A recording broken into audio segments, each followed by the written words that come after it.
কলকাতায় আমাদের সোসাইটির তলায় একজন ভদ্রলোক এসেছিল ভালো মধু বিক্রি করতে।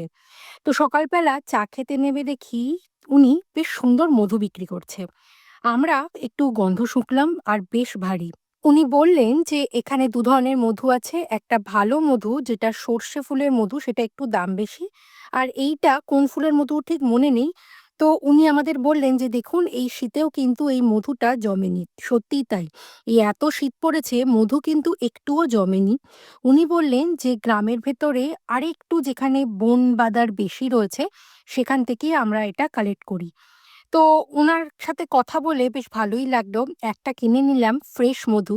যদিও এই মধু আমি জার্মানিতে আনতে পারবো না, তাও বাড়ির মা-বাবাকে দেওয়ার জন্য এই মধুটা নিলাম।